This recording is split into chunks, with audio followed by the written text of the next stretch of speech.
1, 2, 3, guten Tag, ich bin Vera DM, willkommen in der Wieselshow Staffel 2. Si je vous parle d'un triangle inversé, vous pensez à Prada? C'est logique puisque pour ce 5e épisode, voici l'histoire de Prada.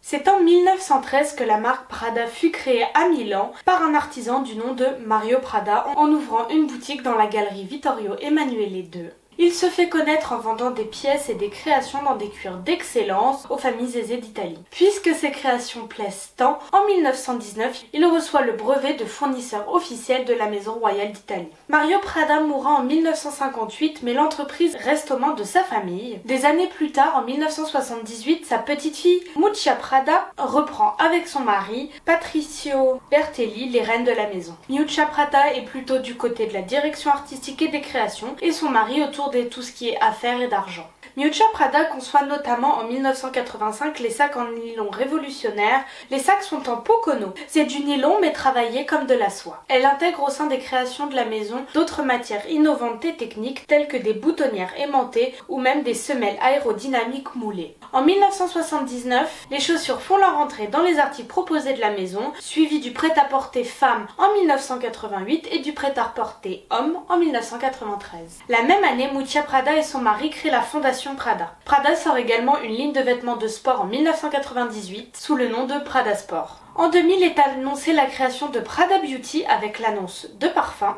La plus grande reconnaissance à mon avis de la grandeur de Prada reste le livre sorti en 2003 de Lauren Weisberg, Le diable s'habille en Prada, avec son adaptation cinématographique par David Frankel en 2006. Des papiers peints griffés Prada ont été affichés en 2008 au MoMA de New York. En 2011, Prada est introduit en bourse à Hong Kong. En 2013, en collaboration avec la maison d'édition Feltrinelli, la Fondation Prada organise un concours d'écriture avec comme thème les changements du monde, illumination, ombre et mirage, il ne faut pas se fier aux apparences. En 2017, la marque dévoile la collection Prada Poster Girl avec des vêtements ayant comme motif des affiches de trailers érotiques. Bien sûr, comme de nombreuses maisons de luxe, la maison Prada arrête en 2019 l'utilisation de vraies fourrures et par ailleurs, il y a également une collaboration entre Adidas et Prada s'appelant la Prada Superstar. La maison Prada annonce en février 2020 que Miuccia Prada ne sera plus seule à la direction artistique et qu'elle sera avec Raf Simons. Ils présenteront ensemble leur première collection le septembre suivant. Et par ailleurs, comme je l'ai dit dans le dernier épisode, le groupe Prada, donc Prada et Miu Miu, annonce le 10 avril 2025 le rachat au groupe américain Caprice Holdings de la maison Versace pour 1,25 milliard de dollars. En 2018, Prada marque la sphère mode avec une collection autour des bandes dessinées et notamment avec des sacs. Comme création du jour, je vais donc réaliser un des sacs présentés lors de ces défilés. Je commence par étaler de l'argile mais pas trop finement.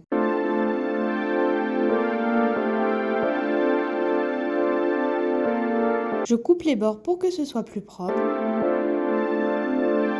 Je lisse avec mon éponge faite pour l'argile. Je recoupe car c'est trop grand. J'étale encore un morceau d'argile mais cette fois plus finement afin de faire les côtés du sac. J'utilise l'intérieur du sac pour savoir la taille puis je coupe.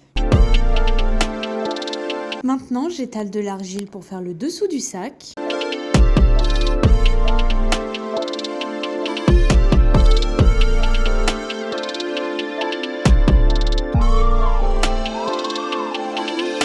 Je crée 5 petites billes de la même taille et 2 petits morceaux rectangulaires un peu épais avec mes doigts.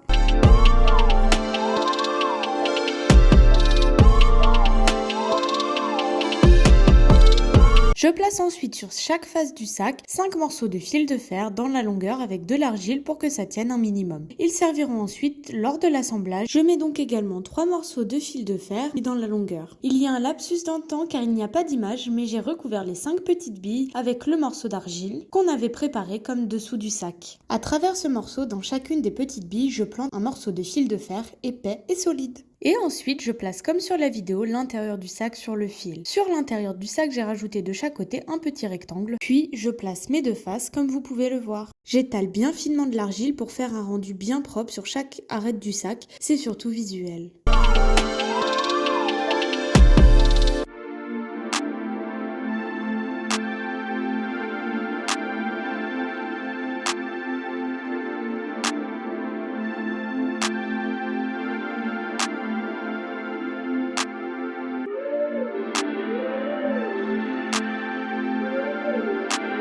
Je fonds le tout avec la base du sac pour avoir un résultat bien net.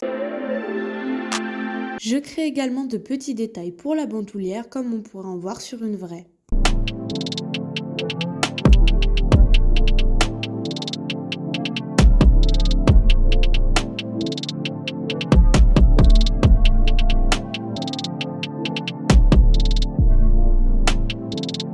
Je peins toute la structure du sac en marron.